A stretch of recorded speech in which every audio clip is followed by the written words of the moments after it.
महाभारत के हृदय स्थल में महान योद्धाओं और देवताओं के बीच एक ऐसा व्यक्तित्व था जो कल्पना से भी अधिक शक्तिशाली था। वह योद्धा इतना शक्तिशाली था कि उसकी उपस्थिति में एक ही क्षण में सारा इतिहास की दिशा ही बदल सकती थी। फिर भी दुनिया को उसकी पूंछ तक नहीं पता। घटोत्कच का पुत्र, भीमा का पोता बार्बरिक एक ऐसा योद्धा था जो न केवल वंश से उत्पन्न हुआ था बल्कि अनकही ताकत और दैवीय आशीर्वाद से भी युक्त था। जिस क्षण उसने अपना पहला हथियार उठाया था, यह स्पष्ट था कि यह कोई साधारण आत्मा नहीं था।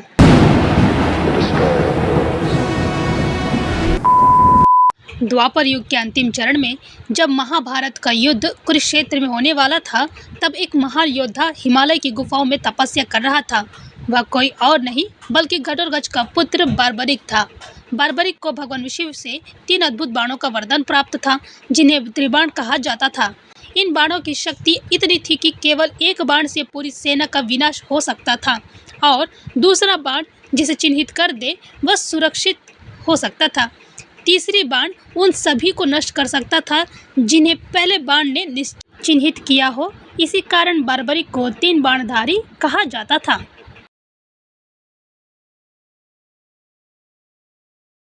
बार्बरिक ने प्रतिज्ञा की थी कि वह युद्ध में केवल कमजोर पक्ष की ओर से लड़ेगा। जब उसे कुरुक्षेत्र में महायुद्ध की तैयारी का समाचार मिला तो उसने युद्ध में भाग लेने का निर्णय लिया। वह अपने युद्ध, त्रिबाण और धनुष के साथ कुरुक्षेत्र की ओर चल पड़ा। जब बार्बरिक युद्ध भूमि की ओर बढ़ रहा था, तब मार्ग में उसे एक वृद्ध ब्राह्मण मिला। यह कोई साधारण ब्राह्मण नहीं, यह बल्कि स्वयं भगवान श्री कृष्ण थे, जिन्होंने उसकी शक्ति को परखने के लिए यह रूप धारण किया था। श्री कृष्ण ने बार्बरिक से पूछा, वत्स, तुम किसकी ओर से युद्ध करोगे? तब बार्बरिक ने उत्तर दिया, मैं सदैव कमजोर पक्ष की ओर से लड़ता हूँ। श्री कृष्ण ने मुस्कुराते हुए बोले, तुम्हारी शक्ति कितनी है? क्या तुम वत्सों में इस युद्ध को समाप्त कर सकते हो? बार्बरिक ने गर्व से उत्तर दिया, मेरे 3 बाण पर्याप्त थे। 1 मिनट में मैं युद्ध का फैसला कर सकता हूँ।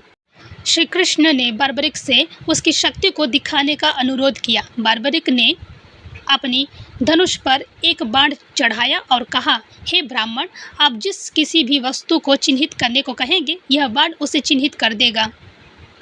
श्री कृष्ण ने पास खड़े हुए पेड़ों को चिन्हित करना। बार्बरिक ने उसे पर बाण चलाया और देखते ही देखते बाण ने सभी पेड़ों को चिन्हित कर दिया। फिर श्री कृष्ण ने कहा, अब अपने तीसरे बाण से इन सभी चिन्हित वस्तुओं को नष्ट कर दो। जैसे ही बार्बरिक तीसरी बाण छोड़ा, सभी पेड़ तुरंत कटकर गिर गए। श्री कृष्ण ने देखा कि बाण उनकी उंगली की ओर बढ़ रहा है। तब उन्होंने बार्बरिक से पूछा, यह बाण मेरी ओर क्यों आ रहा है? बार्बरिक ने उत्तर दिया, हे ब्राह्मण, आप भी इन पेड़ों के पास खड़े थे, इसीलिए बाण ने आपको भी चिन्हित कर लिया। यदि मैं इसे नहीं रोकूंगा तो यह आपकी उंगली को भी काट देगा। बार्बरिक के बलिदान से अब श्री कृष्ण को विश्वास हो गया कि यदि बार्बरिक इस युद्ध में भाग लेगा तो यह युद्ध केवल कुछ क्षणों में समाप्त हो जाएगा। लेकिन उसकी प्रतिज्ञा के कारण जैसे ही वह कमज़ोर पक्ष की ओर से लड़ेगा, वह उसे मजबूत बना देगा और फिर उसे दुश्मन की पक्ष की ओर जाना पड़ेगा। इस प्रकार युद्ध कभी समाप्त नहीं होगा, क्योंकि वह बार बार पक्ष बदलता रहेगा। श्री कृष्ण ने बार्बरिक से कहा, वत्स, तुम्हारी शक्ति अद्भुत है, परंतु तुम्हारी उपस्थिति इस युद्ध के संतुलन को बिगाड़ सकती है। मैं तुमसे एक भिक्षा मांगता हूँ, क्या तुम अपना शीश मुझे दान दे सकते हो? बार्बरिक को इस बात का आभास हो गया कि यह कोई साधारण ब्राह्मण नहीं है, तो उसने श्री कृष्ण के वास्तविक रूप को पहचान लिया था और प्रसन्न से कहा, हे माधव, यदि मेरा बलिदान इस धर्म युद्ध को सफल बना सकता है तो मैं इसे सहर्ष स्वीकार करता हूँ।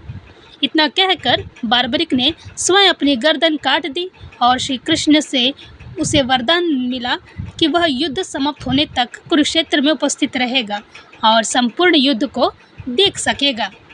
बार्बरिक का शीश एक ऊंचे स्थान पर रखा गया, जहां उसने पूरे महाभारत को देखा। जब युद्ध समाप्त हुआ और पांडवों ने विजय प्राप्त की तो श्री कृष्ण ने बार्बरिक से पूछा, तुमने युद्ध में सबसे महान योद्धा किसे पाया?